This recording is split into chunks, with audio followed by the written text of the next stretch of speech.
There was hardly anyone on the train as it moved through the countryside. The snow-covered land slipped smoothly by. Way out there, I could see a lonely house now and again, just turning on their lights against the cold oncoming night. 2 thick-coated horses in the almost dark, steam out of their nostrils eating hay. Then they were gone. The sky was quickly dark. The stars were crisp through the chill air. It wasn't very warm in the train. A man was asleep at the other end of the car, his coat rolled up for a pillow. A Christmas present had fallen on the floor. A few seats away, a young woman sat with her baby. She was staring out the window. She saw me looking at her, reflected in the window, and she half smiled at my reflection. Then she stared beyond that, out into the cold, dark landscape that was slipping away. I turned and gazed back out my window. Then I heard a very soft, "Oh." I turned and looked at the woman, and I saw her hug her baby to her, very closely and very intensely. Suddenly I felt very close and warm, and a door appeared in the back of my mind. I opened it, and light flooded in, and I heard my father say, "Brrr, brrr, it's cold outside. You can put those logs right on the fire." And as I stepped in, he shut the door behind me. I was standing in my living room.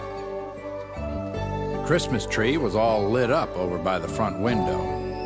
I heard laughter upstairs.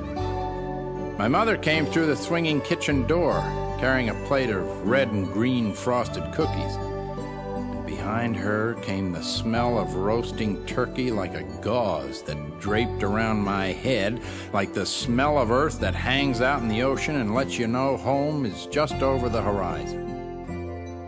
Someone was stamping snow off their boots on the back porch, and my little sister and 2 of her cousins were lying on their stomachs in front of the tree, staring at the presents, like sharks staring at a man's legs underwater, hoping to see beyond the tinsel and the pretty paper. I put the logs down and took off my gloves to warm my frozen fingers. In the dining room, my grandma was scolding my grandpa about the best way for him to crack the walnuts that he was already cracking.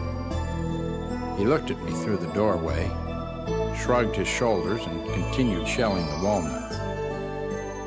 I took off my thick coat and threw it on the floor by the door and went to stand by my aunt, who had just called me to come sing the tenor part at the piano. There was talk and loud laughter coming out of the kitchen where the windows were steamed. We were singing, sometimes forgetting the second verses, but sounding pretty good. But suddenly, somewhere, in all the warm and familiar sounds, I heard someone very quietly crying. I looked around, trying to locate the person, and then my eyes landed on the young woman in the train, a few seats away, holding her baby. Her eyes with tears, hardly seeing the back of the seat in front of her. I got up and walked awkwardly up the aisle of the swaying car. I put my thick coat around her shoulders. Then I sat down beside her. I held her hand in both of mine, and we rode like that, not looking at each other, but looking straight ahead. And I heard her whisper under her breath, "Merry Christmas." The train slipped away across the sleeping land into the dark and winter night.